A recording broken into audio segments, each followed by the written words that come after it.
Good morning students, I am Priyanka from the Wisdom School Sirsa. So students, class 3rd subject Hindi पाठ number 2 Tagore की कलम से। तो देखिए बच्चों, हमने कल ये रीड किया था, लेसन स्टार्ट किया था टैगोर की कलम से। अब इस पाठ में हमने जहां तक रीड किया था उसमें हमें क्या सीखा था और क्या लिखा था उस पास में। जब रविंद्रनाथ टैगोर जी बचपन में 8-9 वर्ष के थे तब उनकी विचारधारा क्या थी, और उन्होंने मतलब जब वो देखते थे किसी, उनकी विचारधारा ये थी कि जब वो कैद पक्षी किसी पिंजरे में कैद पक्षी को देखते थे तो उनका मन जो है विचलित होता था, उदास होता था, वो दुखी होते थे कि ये क्यों इस पिंजरे में कैद हैं, और उन्हें हमेशा आकाश में उड़ते हुए पक्षी अच्छे लगते थे। तो देखिए बच्चों, हम आगे आज रीड करेंगे। देखिए तो आज आगे क्या लिखा है और हम क्या सीखते हैं। तो देखिए स्टूडेंट्स, हम आगे पढ़ेंगे। मैंने भाभी से कहा, आप इन पक्षियों पर अत्याचार कर रही हैं। अत्याचार मीन्स देखिए जुल्म।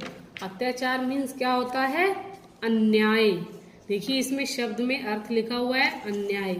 अत्याचार मीन्स आप इन पक्षियों पर अत्याचार कर रही हैं, अन्याय कर रही हैं। इन्होंने आपका क्या बिगाड़ा है जो आपने इन्हें पिंजरे में कैद कर दिया है। अब देखिए टैगोर जी कह रहे हैं, जब वो छोटे थे अपनी भाभी से कह रहे हैं कि भाभी आप इन पक्षियों पर क्यों अत्याचार कर रही हैं, आपका इन्होंने क्या बिगाड़ा है।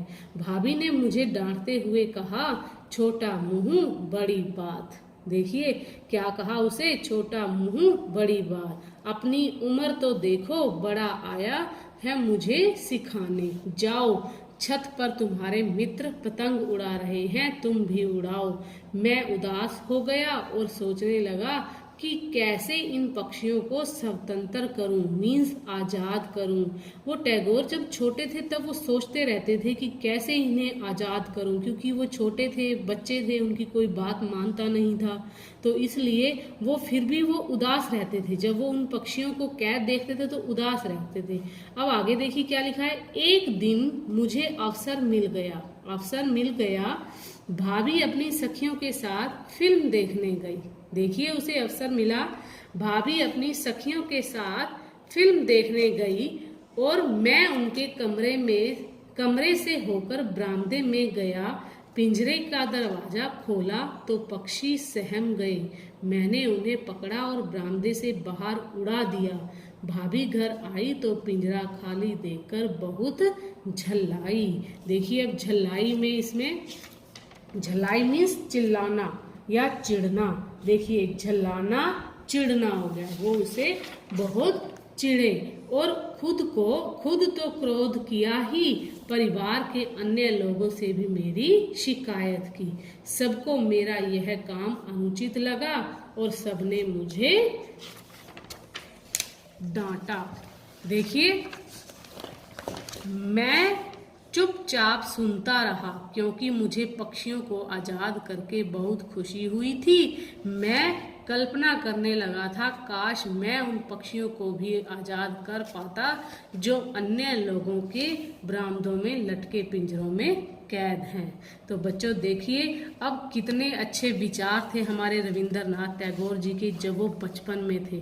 तो देखिए अब हमने कितने अच्छे से ये सीखा, उन्होंने क्या सिखाया। हमने पक्षियों से प्रेम करना, स्वतंत्रता का महत्व, कि किसी को कभी किसी को कैद नहीं करके रखना चाहिए, जो उनकी आज़ादी है उन्हें मिलनी चाहिए। क्या हम एक कैद कमरे में रह सकते हैं? नहीं बच्चों, हम नहीं रह सकते। तो इसी तरह ही हमें भी स्वतंत्रता चाहिए जिस तरह हमारे पक्षियों को चाहिए। तो देखिए अब इसके आपके बेटे, मैंने आपको शब्दार्थ करवाए थे जो हमारे पीछे आधा जो हमने लेसन किया था उस पाठ के दौरान आए थे। आज हमने सारा लेसन जो है हमने सारा रीड कर लिया है, तो आपने अपने घर से शब्दार्थ करने। देखिए अत्याचार, अन्याय, स्वतंत्र, आजाद, अवसर, मौका, झल्लाना, चिढ़ना, क्रोध, गुस्सा, अनुचित, बुरा, कैद, बंधन। तो बेटे आपने ये अपने घर से अपने शब्दार्थ लिखने हैं। और ये छोटा मुंह बड़ी बात। देखिए उसकी भाभी जब टैगोर जी से बोलती थी, जब वो छोटे से बोलते थे कि छोटा मुंह बड़ी बात, योग्यता से बढ़कर बात करना। आगे आपके श्रुति लिख दिए हुए हैं, ऊंचा, चिल्लाती, विस्तृत, मंझली, अत्याचार, डांटना, स्वतंत्रता, अनुचित। तो आपने अपने घर से बेटे आज यही करने हैं, स्वतंत्र, अनुचित। तो आपने आज यही करने हैं। तो आज के लिए हमारा लेसन जो है यही कंप्लीट होता है। तो बेटे आप thank you, have a nice day, bye.